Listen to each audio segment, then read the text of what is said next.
Բարի երեկո սիրելի հեռուստադիտողներ, 5-րդ ալիքի եթերում հարցազրույցն է։ Այսօր զրուցելու եմ Գյումրիի ավագանում Մայր Հայաստան խմբակցության ղեկավար Կարեն Սիմոնյանի հետ։ Պարոն Սիմոնյան, շնորհակալություն մեզ հյուրընկալվելու համար։ Ես նույնպես շնորհակալ եմ։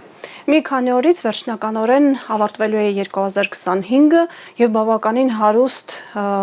այսպիսի քաղաքական իրողությունների բովանդակությամբ էր հագեցած Գյումրիի օրակարգը։ Ոնց ենք գնում դեպի 2026, պարոն Սիմոնյան։ Նախ ամփոփելով տարին, ասեմ, որ 2025 թվականը Գյումրեցին թևակողեց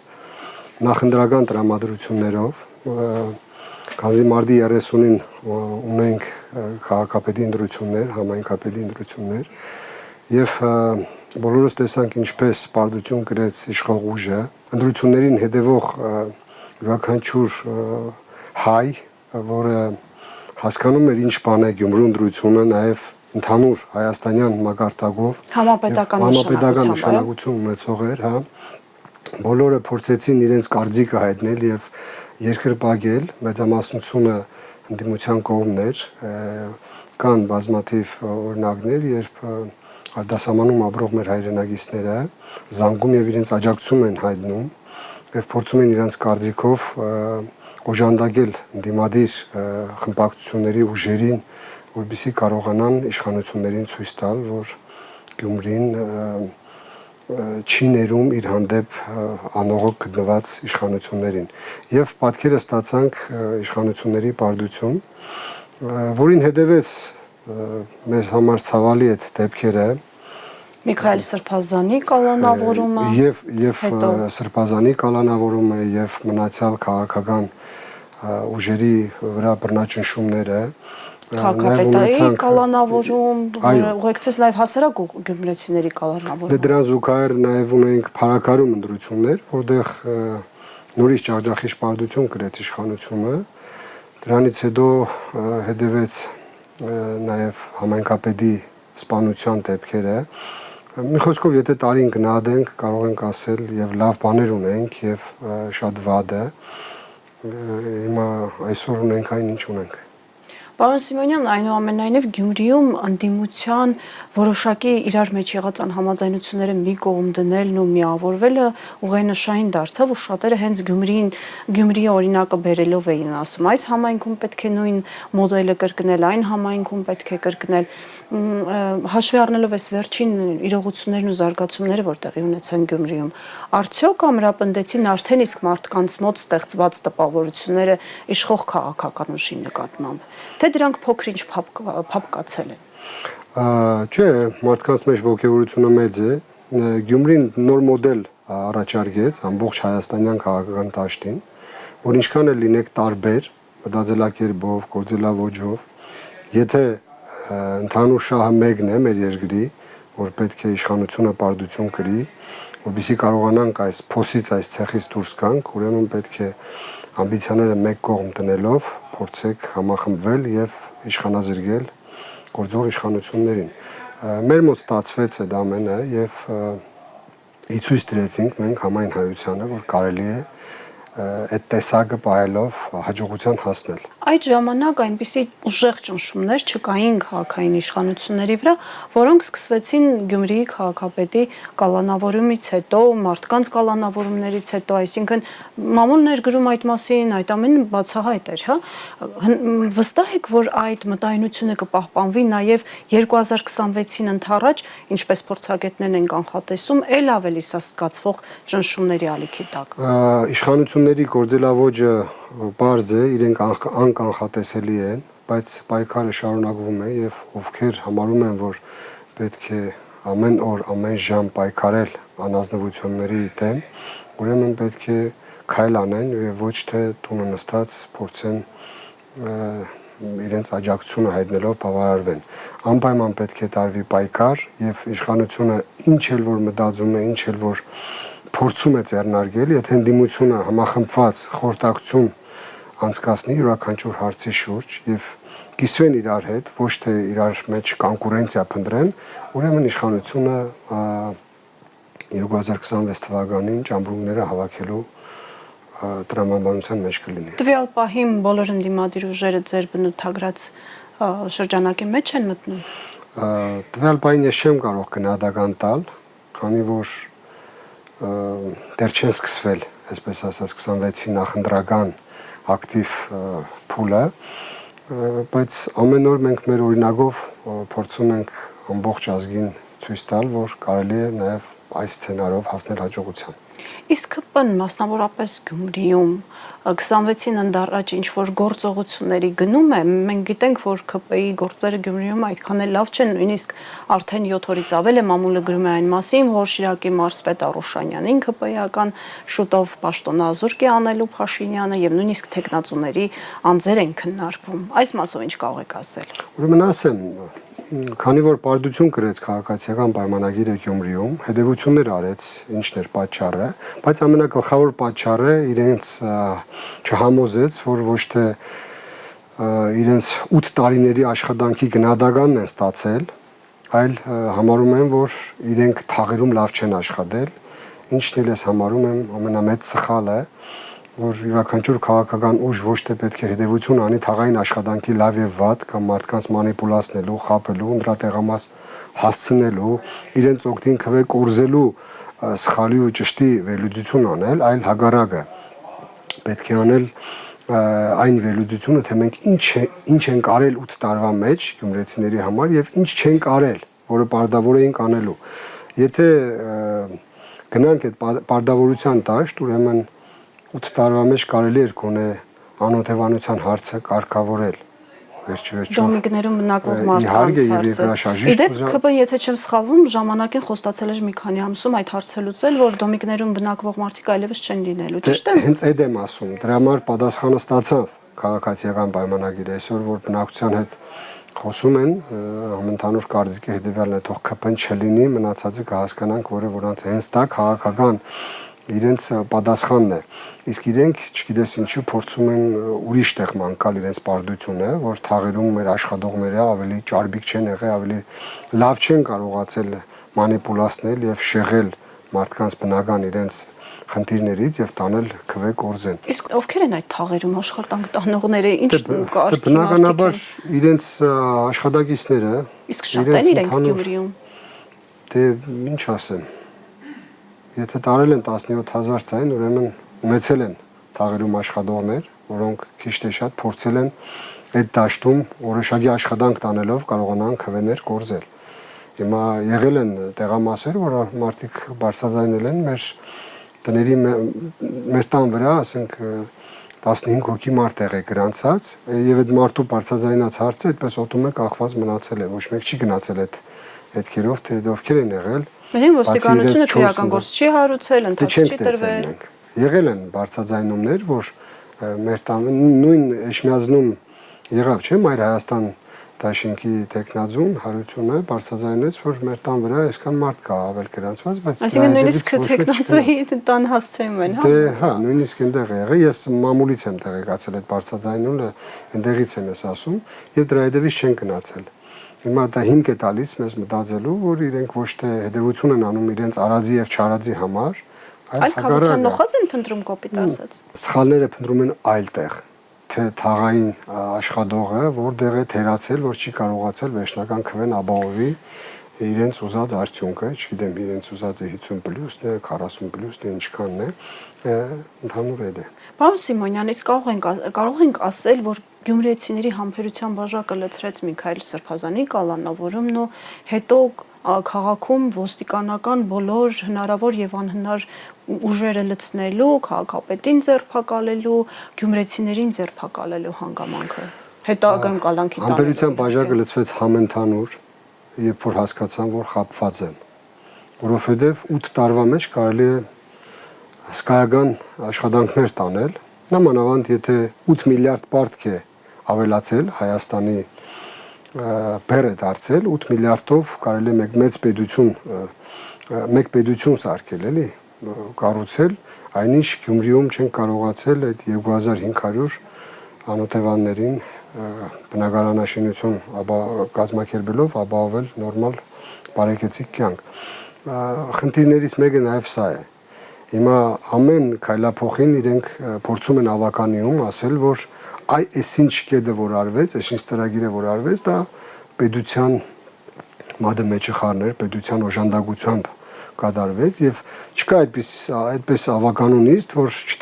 չթմկահարվի եւ չառանձնացվի պետության արածը քաղաքի արածից, դա նորից սեփխրելու քաղաքականություն է, որ Պարզապես չեն գիտակցում, որ դա Հայաստանի Հանրապետության քաղաքացիների վճարած հարկերով, գոյացած գումարներով պետության գործառույթն է, որն արել են բոլոր կառավարությունները, ոչ թե սեփական գրպանից։ Կարևոր է իրանց համար թմկահարել, այդ ֆոնը սարքել, ստեղծել, որ առանց մեզ ոչ մի բան չեք կարող անել։ Ես մեկ օրինակ բերեմ 2000-ականների սկզբին, երբ որ լայնածավալ շինարարական աշխատանքներ տեղի ունեցավ Գյումրիում, որպես Աղետի կոդի եւ Այրուձի բաժինը տարիներն էր շինարարության, որ անօթևանները կարողացան վերջապես նորմալ կյանքով ապրել, բնակարաններ ստացան։ Այդ թվերին նաև մեծ շինարարություն եղավ մշակութային օջախների, կրթօջախների, նաև այն դպրոցը, որում ես եմ ավարտել, սովորել, 13 միջնակարգ էր այն ժամանակ, Հովհաննես Թումանյանի անվան, նաև այդ ժամանակներում վերակառուցվեց։ Դրա մասին շատ է խոսել տվյալ ժամանակահատվածի գործող քաղաքապետը, որ իմ օրոք այսքան բան եղավ, մենք բոլորս արեցինք այս ամեն ինչը, բայց ոչ մի անգամ չնկատեցինք, որ իշխող ուժը տվյալ ժամանակահատվածի ասեր, որ դա մենք ենք արել, բնական է, բոլորս էլ հասկանում ենք, չէ, առանց պետության ղեկավարի չես կարող այդպեսի այդ մասշտաբի լայնածավալ աշխատանքներ կատարել, բայց ոչ մեկ չդրեց քարոզեց ամենօրյա ռեժիմով, որ դա մենք ենք արել, ոչ թե քաղաքապետն է արել կամ այսինքն նպատակը մեկը պետք է լինի օգնել քաղաքացուն խնդիրների լուծման հարցում, ոչ թե մանիպուլացնել, թե իբր ես ես եմ անում, այն եմ անում, իսկ քաղաքը ոչ մի բան չի կարող անել։ Բնական է, բա առանց պետության ո՞նց կարող ես անել։ Ոնց կարող ես առանց պետության օժանդակության։ Դա պետության եւ կառավարության գործառույթն է։ Միանշանակ։ Պարոն Սիմոնյան, վերադառնալով Գյումրու ավականիում տիրող իրավիճակին, մամուլը գրում է այն մասին, որ ՔՊ-ն փորձում է իշխանություն խլել Գյումրիում։ Որքանով եք հավանական համարում այս սցենարի կյանքի կոչումը եւ ինչպես դա կյանքի կկոչվի։ Այս կյանքում անհավանական ոչինչ չկա։ Հատկապես ՔՊ-ի դեպքում, հա։ Իրենք անկանխատեսել են, բայց եթե ընդդիմությունը ամուր է, պինդ է, իր սկզբունքներին տեր է մինչև վերջ, որևիցե իշխանություն, որևիցե բան չի կարող անել։ Փորձը ցույց տվեց, ձերբակալվածները դնում են մանդատները, հաջորդները գալիս են։ Եթե չկան ֆրակցիաներում դավաճաններ, եթե չկան կաշառվողներ, ուրեմն ընդդիմությունը կմնա Գյումրիում իշխանության եւ կփորձի մինչև վերջ պայել իր հաղթանակը ժողովրդի քվեն։ Իսկ ինչ կլինի 2026-ից հետո, եթե հանկարծ ՔՊ-ն պահեց իշխանությունը։ Եթերով չեմ ուզում խոսենք, բայց իշխանություն պայի թե չպայի, կախված է Գյումրիի քաղաքապետի պաշտոնը կմնա ընդդիմությանը թե իշխանությանը, բացառապես ընդդիմադիր ֆրակցիաներից։ Բացառապես, որովհետև 19 մանդատ ունի այս պայի դրությամբ ընդդիմությունը, 14 մանդատ ունի իշխանությունը։ Ինչքան ուզում է իրենք ասեն, մենք ամենաշատ ձայներն ենք տարել, ընդդիմությունն էլ որ մի բևեռով գնար, այդ 30,000 քվեն գնում էր ընդդիմության օգտին։ Հիմա իրենք փորձում են ասել, որ ամենաշատ ձայնը մենք ենք տարել, ուրեմն մենք ենք արժանի դրան, դե այդպես վերցնես, բա Երևանում դուք չեք տարել, չէ՞, ասենք 50+-ը, որ վերջում դուք դարձաք քաղաքապետ։ Այսինքն որտեղ ոնց իրենց հարմար է, այդպես ասում են։ Գիտեք ինչ կա, իմ համար ինքնանպատակ չէ իշխող ուժին կամ իշխող ուժի ղեկավարին քննադատելը։ Ես խոսում եմ փաստերով, այնինչ տեսել ենք բոլորիս աչքի առաջ եղել, եւ դա դնում ենք սեղանի վրա, բարձ է դառնում իրենց քաղաքական իմպոտենտությունը, իրենց սխալ կադրային քաղաքականությունը, իրենց սխալ արտաքին քաղաքականությունը, մեր Արցախի կորուստը դա ուղղակի հողի կորուստ չէ, բայց ամենացավալին գիտեք որն է։ Կարող ես, չէ, կրվի ժամանակ բարդվել, որովհետև թույլ ես, որովհետև սխալ ես, որովհետև սխալ է կազմակերպել, բայց այդ ամենից հետո համակերպես եւ ասես, հա, դա այդ մերը չէր եղել, դա անթույլատրելի է։ Որպես տղամարդ դու չես կարող, չէ, ասենք դրսում ապտակ ուդես ու քո տղամարդկային ճիղը թույլ չի տալիս, չէ՞, հաջորդ օրը հելնես, ժպիտը դեմքիդ, ասես Գագիկ ջան, ողջույն, ինչ լավ էր, որ երեք դուք ինձ չապալախ տվեցիք, հա, այդ մեր ժարգոնով ասեմ, որ հանրություն ավելի լավ պատկերացնի, էլի, այդ մասը, չես կարող, չէ՞, գովաբանել, որ ապրիս, որ երեք վերջի եթե տղամարդկային թասիբ կա քո մեջ, ասելու ես դե լավ, վաղը չեմ մյուս օրը կպարզենք այդ հարցերը։ Ամենացավալին հենց դա է, երբ որ նվաստացումից հետո ընդունում ես, որ դա այդպես էլ պետք է լիներ։ Դա տղամարդ տեսագին տեմ է եւ ես կոչ եմ անում, ովքեր սխալվել են այդ հարցում, փորձեն իրենց սխալը ուղղել եւ դնել ճիշտ ուղու վրա, որովհետեւ իրենց վարած քաղաքականությունը մեր անցյալի, մեր դաստիարակության, մեր կրթության դեմ է։ Այսինքն այն ինչ որ մենք մանուկ ժամանակ տեսել ենք, սովորել ենք եւ մեր մեծերը, մեր դասատուները, ուսուցիչները, մեր սպորտային մարզիչները միշտ սերմանել են,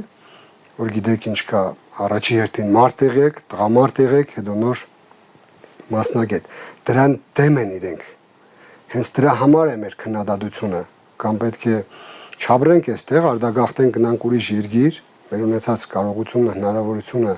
միտքն ու խելքը այնտեղ դնենք, կամ այստեղ մնալով պետք է պայքարենք, որովհետև մեր անցյալի, մեր արմատների ոտնահարումը չենք կարող մարսել եւ շարունակել ինչպես անթասիբ մարդիկ։ Պարոն Սիմոնյան, ես կուզենայի խոսեինք նաև եկեղեցու դեմ պատերազմով, որոշ մարդիկ սա բնութագրում են որպես հալածանք եկեղեցու դեմ, մի որոշ զանգվածել ասում է ասպատակություն է իրականացնում Նիկոլ Փաշինյանը եկեղեցու դեմ, այդ ամենը սկսվեց Միքայել Սրբազանի կալանավորումով եւ ես գիտեմ, որ դուք առաջիններից էիք Գյումրիում, ով իր աջակցությունը հայտնեց Միքայել Սրբազանին։ Իրականում ինչ է փորձում անել Նիկոլ Փաշինյանը։ Տարբեր ենթադրություններ ու այսպիսի կարծիքներ ենք հա լսում եկեղեցու հետ իր քայլերի կոնտեքստում, այստեղ կա որոշակի քաղաքական բովանդակություն իր քայլերի մեջ։ Եթե փորձենք տրամաբանորեն մոդենալ այդ հարցին, ուրեմն անտրամաբանական են եկեղեցու դեմ այս քայլերը։ Պետք է փորձենք, չգիտեմ, ուրիշ ռակուրսից նայենք, որ հասկանանք, այդ ռակուրսի տեսողությունն էլ մենք չունենք, որ հասկանանք, թե ինչի համար այս գործողություններն արվում։ Ես փորձեմ ներկայացնել ընդհանուր ֆոնը, ինչ է տեղի ունեցել եկեղեցու դեմ այս քայլերից հետո, ունեցել ենք Սրբազանը ինչով էր խանգարում, ընդհանրապես կարծիք էր արտահայտել։ Ասեմ, ունեցել ենք համընդհանուր վստահության անկում, այսինքն արդակին աշխարհը մեզ նայում է ավելի վատ աչքերով, որովհետև դարեր շարունակ նաև իրենք պատմություն ուսումնասիրելով հասկացել են, որ եկեղեցին անկոդրում է, ամուր է, կանգուն է եւ միշտ եղել է մերան ամբողջ հասարակության եւ քաղաքական դաշտի համար։ Միանշանակ այդտեղ մինուսներ ենք ձեռք բերել համընդհանուր նայելով։ Միքայել Սրբազանը այն մարդն է իր տեսակով, որը տարբեր տարիների իշխանություններին ունեցել է քննադատական խոսք։ Վերցրեք 2000-ականներից, 90-ականներից, երբ որ ինքը խոսել է, ցանկացած բանի ասել է այն ինչ տեսել է այդ բային, բայց որևիցե ղեկավար մենք չենք տեսել, որ թիրախավորի Սրբազանին եւ որևիցե հոգեվորականի, որևիցե ղեկավար չենք տեսել, որ հրահանգավորված ինչ որ ասի գնացեք եւ այս հարցերով իրենց վնաս տվեք։ Հիմա այս մարդիկ որոշել են այդ դաշտ մտնել։ Ես ասեմ, եկեղեցին քաղաքական հաշվեհարդարի դաշտը չէ, այն միանշանակ դատապարտելի է եւ վնաս է հասցնելու մեր հասարակության կայունությանը, համերաշխությանը եւ մեր արմատների ամրությանը, մեր պետության արմատների ամրությանը։ Դադարեցնել է պետք օր առաջ նմանատիպ վարքագիծը եւ հետ քաշվել այդ մինուս բերող, այսպես ասած, վարքաբեգող վարքագծին, որը ամբողջ աշխարհում վարքաբեկվելու է Հայաստանի Հանրապետությունը։ Եվ հետո իրենց գործելավոճի մեջ տրամաբանություն չկա, երբ որ տարիներ շարունակ քննադատելով Նավասարդ Կջոյանին, այդ Բենթլիի պատմությունը անընդհատ թմկահարելով վնաս են տվել եկեղեցու անունին, հարված են հասցրել եկեղեցուն, ինչպես նաև վեհապար հայրապետին, իսկ հիմա իրենք ցույց են տալիս, որ Նավասարդ Կջոյանի միջոցով ենք մաքրագրելու եկեղեցին։ Հիմա այստեղ դե տրամաբանություն փնտրեք, որ հասկանանք։ Ձայն չանենք, լռենք, որ ինչ անենք։ Բայց ոնց չբարձրաձայնես, եթե դու քննադատել ես մարդու տասնյակ տարիներ շարունակ, որ իրենք եկեղեցականներ չեն, մաֆիոզներ են, թալանչիներ են, բիզնեսմեններ են, հիմա ասում ես այդ նույն, ում որ ես քննադատել եմ, ում անվանել եմ մաֆիոզ, հիմա ինքը պետք է գա եւ ազատագրի, այսպես ասած, կամ մաքրագրի եկեղեցին։ Դրանք անթույլատրելի են։ Պարոն Սիմոնյան, այնուամենայնիվ Նիկոլ Փաշինյանը ունի աջակիցներ, ովքեր պատրաստ են գնալ հարվածել մայր տաճարի դռներին, որոնք սովորաբար քրիստոնյա հավատացյալները համբուրում են, որովհետև դա պարզապես դուռ չի, դա մայրաթոռի, մայր տաճարի դռներն են, որոնք նաև պատմամշակութային արժեք են իրենցից ներկայացնում։ Ունի այնպիսի աջակիցներ, ովքեր մայր տաճարի բակում կարող են հարվածել լրագրողներին, կարող են հարվածել հոգևորականներին, հայհոյել։ Մյուս կողմից ընդդիմությունը արդյոք ինքը պետք է հանձնառու լինի մայրաթոռի պաշտպանությանը։ Մենք հասկանում ենք, որ վեհափառ հայրապետը ոչ ուժայիններ ունի իր տրամադրության տակ, ոչ էլ ինքնապաշտպանության այլ մեխանիզմներ։ Ինչպես եք տեսնում Նիկոլ Փաշինյանի հարձակումներից եկեղեցուն պաշտպանելու հավանական տարբերակը։ Դուք նշեցիք Նիկոլ Փաշինյանի աջակիցների մեկ կամ երկու տիպաժային տեսակ, կա նաև երրորդ տիպաժային տեսակը, որը ամաչում է, ուղղակի ելնելով իր զբաղեցրած պաշտոնից, աշխատանքը չկորցնելու, որովհետև բանկերի տակ կգած ապրում է, այդ աշխատանքով փորձում է փակել բանկը, չնայած սրբապղծության եւ անթասիբության համար դրանք որևիցե արդարացում չեն կարող ունենալ, բայց եթե վերցնենք մեղմացուցիչ հանգամանքով, եղել են նաև մարդիկ, ովքեր եկեղեցու բակ մտնելով գնացել են այն մյուս հատվածում, որտեղ նմանատիպ արարքներ, գործողներ չկան եւ փորձել են իրենց կարծիքը հայտնել, որ դե զզվանք էլի էս ինչ է կատարվում։ Միանշանակ եղել են ըստ խոսակցությունների, որ գալիս խոսքից խոսք հասնում է, որ նման մարդիկ են եղել, որ փորձել են նմանատիպ ձևով արդարանալ, որովհետև չեն կարողացել մերժել, գոնե պետք է մուտքի դռների մոտ ինչ-որ ֆոտո ունենան, որ իրենք եղել են այդտեղ։ Այսինքն հաշվետվություններ են ներկայացրել, հա, փաստորեն։ Ըստ էս ամեն ինչի դրան է բերում, որ յուրաքանչյուր ուզում է ցույց տալ, որ ինքը այդտեղ ներկա է եղել, բայց ցույց տալուց հետո որևիցե մեկը համարձակվել է հարվածի այնտեղ, որտեղ յուրաքանչյուր աղոթող մարդ համբուրում է։ Ես իրենց էլ չեմ մեղադրում, որովհետև կրթության պակաս է, շնորհքի պակաս է, դաստիարակության պակաս է։ Եթե մարդը ունենար այդ 3 հատկանիշները, ուրեմն նման բան չէր անի։ Մեր հասարակությունն է, մեր մեղքն է, մենք պետք է փորձենք նաև իրենց դարձի բերել։ Երբ որ համեմատենք մեր մի բուր Հայաստանը ընտանիքի հետ, ուրեմն ընտանիքում որևիցե սխալ պետք է կարողանալ ուղղել, ոչ թե անընդհատ բամփել գլխում, որ գիտես ինչ կա, դու ես սխալն արել ես։ Հիմա փորձելու ենք ամեն ինչ այդ տրամաբանության մեջ անենք, որպեսզի կարողանանք առողջացնել։ Մենք տեսնում ենք, չէ՞, նույն մեր փոքր ընտանիքի մեջ ինչ է կատարվում։ Պատկերացնում եք, մեկը ընտանիքի անդամներից հեռախոսը վերցնի եւ նկարի հորն ու մոր 24 ժամյա ընտանեկան կյանքը։ Նկարի, ասենք, նույն քրոջը լոգարանում, եղբորը, չգիտեմ, զուգարանում եւ այդ ամեն ինչը ցույց տնի հարևաններին, թաղեցիներին, քաղաքի բնակչությանը, ասի հələ տեսեք ինչ է կատարվում մեր տանը։ Ոչ այդ տանը կհարգեն, ոչ այդ տան ղեկավարին կամ հորը կհարգեն։ Ոչ էլ նկարող գցողին կհարգեն։ Այդ եմ ասում, հիմա եթե մենք գնում ենք այն ճանապարհով, որ պետք է հզորանանք, ուրեմն պետք է ընտանեկան տրամաբանության լոգիկայի մեջ գտնվենք։ Իսկ ընտանիքի մեջ պետք է ամեն ինչ առողջացման ճանապարհով տարվի, այլ ոչ թե եք մտածել, որ այդ մարդիկ մոլորվածներ են, ոչ թե իրենց ընտրությունը կա։ Ես չեմ ասում մոլորված, ես ավելի շատ ասում եմ կրթության,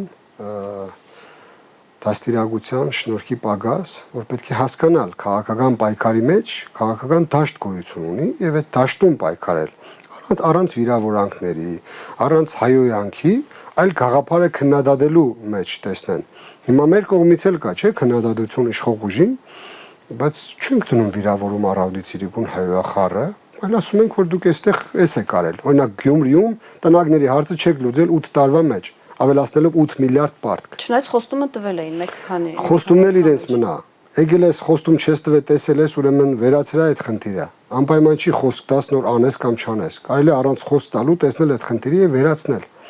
Հիմա չասենք դա, Հիմա կարող է իշխող ուժին սատարող մարդիկ սկսեն թուքումուր տալ, չգիտեմ, քարկոձել, թե դուք ինչ եք քննադատում, բայց քննադատությունն է, որ բերում է սխալների պակասելուն եւ շտկմանը եւ ավելի լավը դարձնելուն։ Հիմա ինչ անենք, մենք էլ այս դաշտ մտնելով փորձել ենք մեր վրա վերցնել այդ ծանր բեռը, որ խոսում ենք եւ ստանում ենք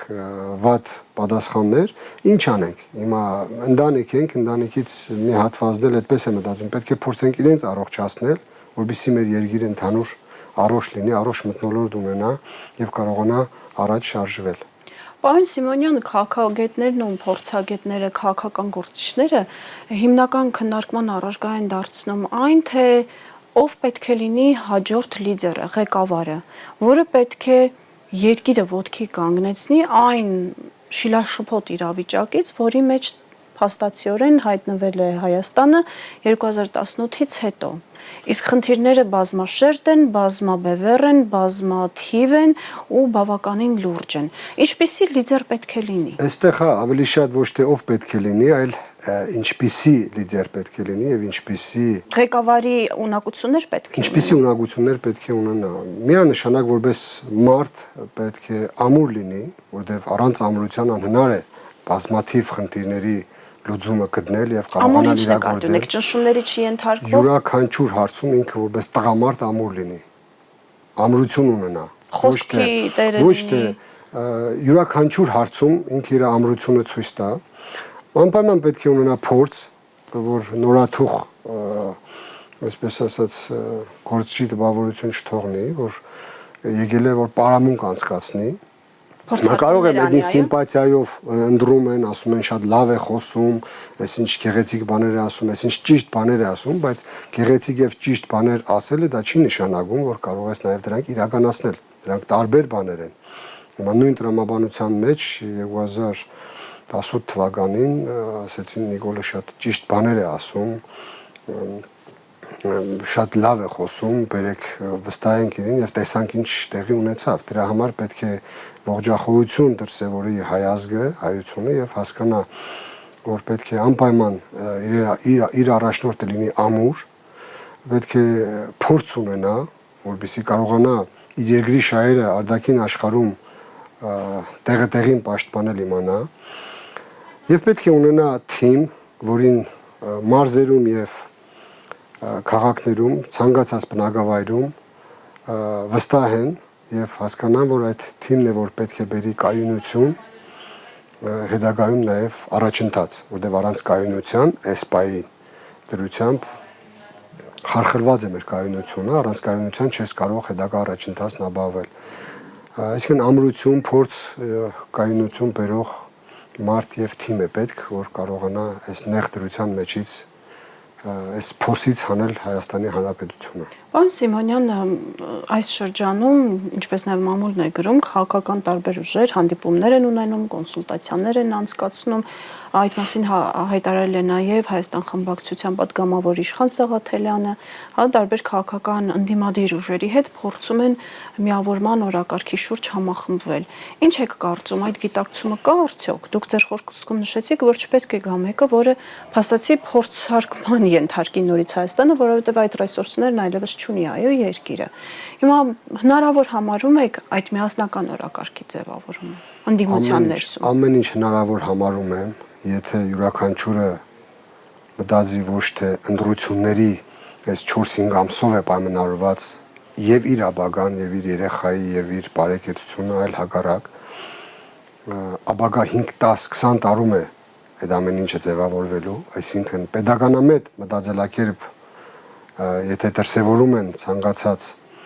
խմբակցություն ասեմ, քաղաքական ուժ ասեմ, եթե այդ լոգիկայով է մոդենում, որ ապագա 5-10 տարում ինչ են կանելու, ուրեմն միանշանակ հաջողություն կունենան։ Այստեղ մեկ վառ օրինակ բերեմ, մեր հարևան Վրաստանը երկրտությունը դարձրեց անվճար։ Հիմա դրա հագաքայլը Հայաստանի Հանրապետության կողմից ուղիղ ասեմ որն է, մեր ջավախահայությանը չթողելու, որպեսզի Հայաստանի Հանրապետություն կրթություն չստանան։